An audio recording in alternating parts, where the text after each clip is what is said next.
All gamer उतरते ही अपने लिए वेपन्स उठाते हुए दिखाई देंगे। इनके बिल्कुल सामने टीम A6i8 मौजूद एंड टीम A6i8 के साथ ये 3v3 फाइट बनती हुई दिखाई देगी। बट एज वेल एज वहीं पर कॉन्क्रू भी मौजूद है। आतंकी की तरफ से C1 के खिलाड़ियों को पकड़ना चाहते जरूर से थे बट ना पकड़ा गया, ना ही वो कुछ कनेक्शन बना पाए। ऑल गेमर के खिलाड़ी को जरूर से डाउन करते हुए दिखाई देंगे कि यहाँ बिल्कुल टीम कॉन्क्रू की बात करें, काफी एग्रेसिव खेलते हुए दिखाई देंगे। एग्रेसिव अप्रोच उनको एलिमिनेशन पॉइंट दिला सकती है, दिलाएगी भी। इस्तेमाल किया जाएगा उनकी जानिब से। दूसरे सेट पर आतंकी मिनी 14 के साथ C1 स्पोर्ट्स के प्लेयर्स के ऊपर कहर बरसाना तो चाहते हैं। C1 versus Kong versus LGD। All gamers के प्लेयर्स हमें यहाँ पर दिखाई देते हैं। LGD के प्लेयर्स ऑल गेमर में खेलते हुए दिखाई दे रहे हैं, लेकिन यहाँ देखा जाए कॉन्क्रू के प्लेयर क्लोज रेंज में आते हुए नजर आएंगे, जहाँ पर सामने इवन आरजी के फ्लैश हैं। यूटिलिटीज की मद में नॉकआउट दर्ज किया जाएगा। एक बहुत अच्छा ग्रेनेड यहाँ कनेक्ट करता हुआ दिखाई देता है। कॉन्क्रू के एलिमिनेशन पॉइंट बढ़ते बढ़ते 3 पर चले जाएंगे and finally they are talking. लेकिन एवन आरजी रिटेलिएशन उस साइड पर आती है। आतंकी फिर से स्पॉट करेंगे, चौथा एलिमिनेशन पॉइंट बोर्ड पर लगाया जाएगा।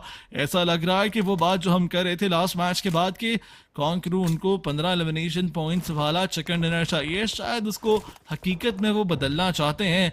लेकिन क्या ऐसा कर पाएंगे भी या नहीं, वो हेड स्टार्ट कर दिया जाता है। बेसबॉल भी डाउन पड़े हैं। अगर टीम कॉन्क्रू यहां पर से मारी गई तो फिर वो सीधा लॉबी पर ही जाएगी। अगला कदम उनका लॉबी की तरफ ही बढ़ता हुआ दिखाई देगा।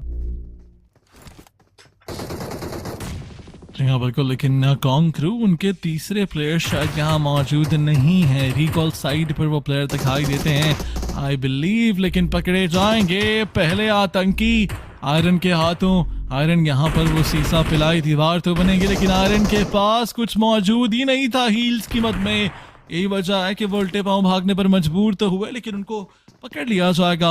उनका एलिमिनेशन पॉइंट कन्वर्ट कर दिया जाएगा। इंडिया वर्सेस पाकिस्तान की फाइट होती हुई दिखाई देती है। दोनों टीमें आमने सामने आएंगी। अभी तक तो भारी आएंगे पूरी तरह से टीम कॉन्क्रू के प्लेयर, लेकिन हसाकी उनको काफी लो एचपी किया गया कॉन्क्रू के विजगॉड की जानिब से।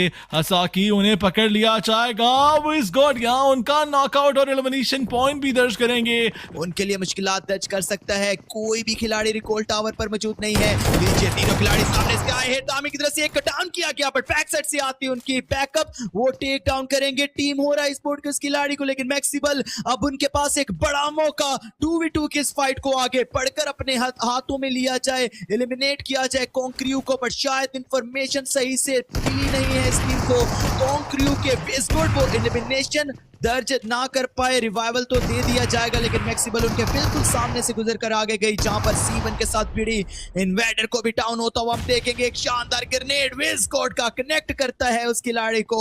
C1 को एलिमिनेट जैसे ही मैक्सिबल करेगी उनके ऊपर हमला कर देखना पड़ेगा। अब शायद गाड़ियों की आवाज आने के बाद वो इन्फॉर्मेशन उन तक आई तो है, लेकिन पिका बॉय बड़ी गलती की जाएगी। एंड देयर वी गो, आतंकी पहला नॉकआउट निकाला जाता है, पहला प्लेयर गिरा दिया जाएगा। This is going to be a solo domination by आतंकी। ये अकेला प्लेयर छठा एलिमिनेशन पॉइंट कंफर्म करता हुआ दिखाई देता है, और साथ ही साथ अब उस आखिरी प्लेयर की तलाश में तो है, लेकिन आतंकी ओवर कमिट नहीं करना। ये एलिमिनेशन पॉइंट आप आसानी कंफर्म तो कर लेंगे, लेकिन आपको अब आखिरी प्लेयर को स्पॉट करना है। Gonna find the better of Slack। उनके पास वो कवर मौजूद है, लेकिन उनको शायद अंदाजा नहीं है कि स्लैक कहां से आ रहे हैं। A prolonged 1 versus 1 and there we have it। आतंकी जीत कर जाएंगे इस 1 versus 1 को। क्या खूबसूरत खेला उस लास्ट मोमेंट के अंदर, जहां मैक्सिबल्स के